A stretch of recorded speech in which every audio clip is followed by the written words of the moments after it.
Day 11, bringing it all together and having an intake conversation that results in a planned preparation for the practical exam as well.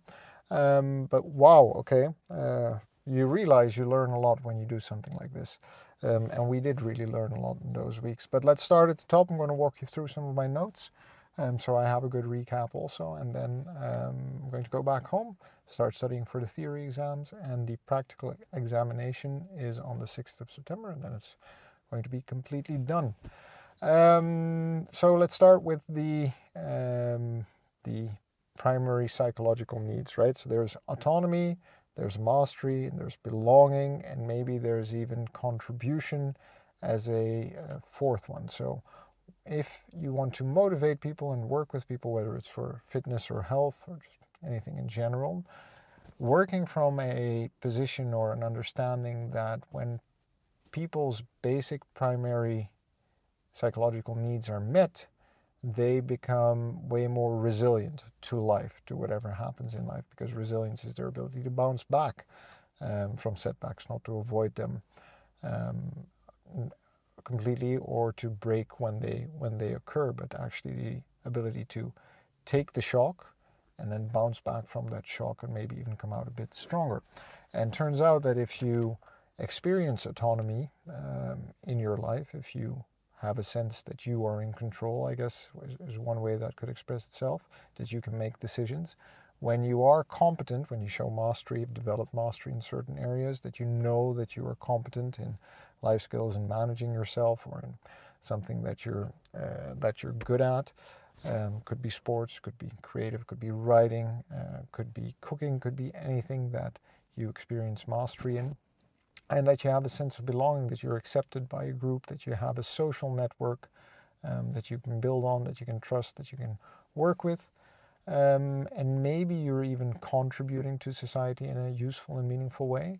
Those are all very good proxies for how resilient you might be.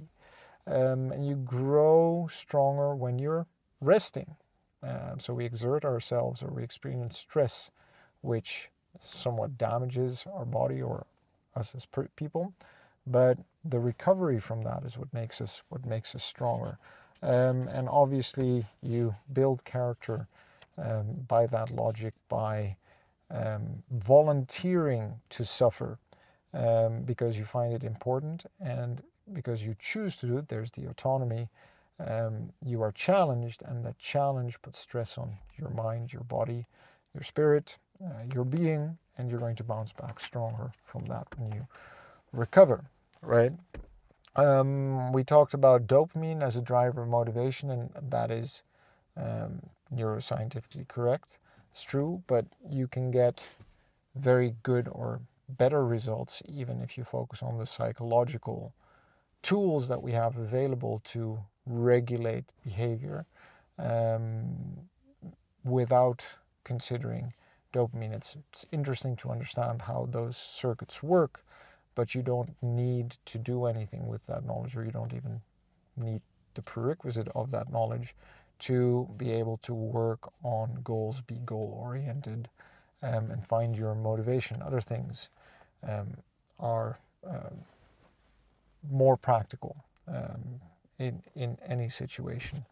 Then we talked about creating plans, so periodizing both physical training and lifestyle, living style, I should say, specifically, and how we do an intake conversation, talking about someone's wish, the results thereafter, the obstacles, and then the resulting plan that needs to come out of that. And that's where a lot of the rubber meets the road, I guess, is one way of putting that. But it also shows how understanding how to periodize physical training can help you build habits in other areas of your life, because building schedules and sticking to schedules, program adherence, is a skill you can learn. And we had a case of someone who is works in the voluntary fire brigade, and there were some inputs there that resulted in insights in a plan, both a physical plan, because he was training specifically for a sport-specific, a physical test of health and fitness for the voluntary fire brigade, but there were also some lifestyle factors, actually, all of them. Roking, that's very Dutch, smoking, moving daily, drinking a lot of alcohol frequently, not preparing his own meals, not having a lot of structure in life, and apparently having some issues with impulse control.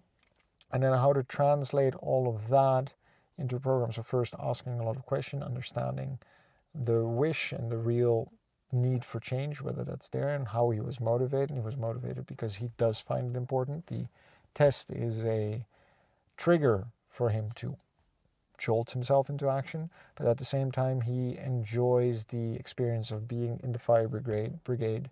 So there is also motivation to remain in the fire brigade, and if being healthier helps him do that, then that is something that he is willing to choose to work for. Remember what I said about building character before, right? So it's choosing to suffer voluntarily builds character. So this is something that he is willing to invest time and energy in, which means that he is, the person in this case is obviously coachable. And then, so what kind of training program do we need to build? Obviously strength, quick recovery, and endurance, as well as how do we start interrupting the behavior of smoking? How do we start interrupting behavior of moving? How do we start interrupting the behavior of structure, of creating structures, 2 to 3 big ones to start with. And once we've done that for 4 weeks, understand what sticks, they should be able to persevere in those behaviors without a lot more guidance at that point, and then pick 3 different areas to start making lifestyle improvements or living style improvements in. And because you're learning new skills every week, and then we check in every week when it comes to a health program. Check in every week on what is sticking, what sticks, what works for you. So you have different strategies, whether, when you're in control of everything, you can do more difficult things. When there are stressors or crises in your life, you can do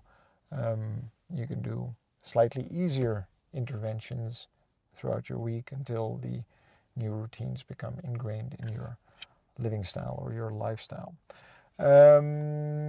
And then there was one more technical detail, like what is the difference, what's the difference between working on quick recovery versus perseverance or endurance.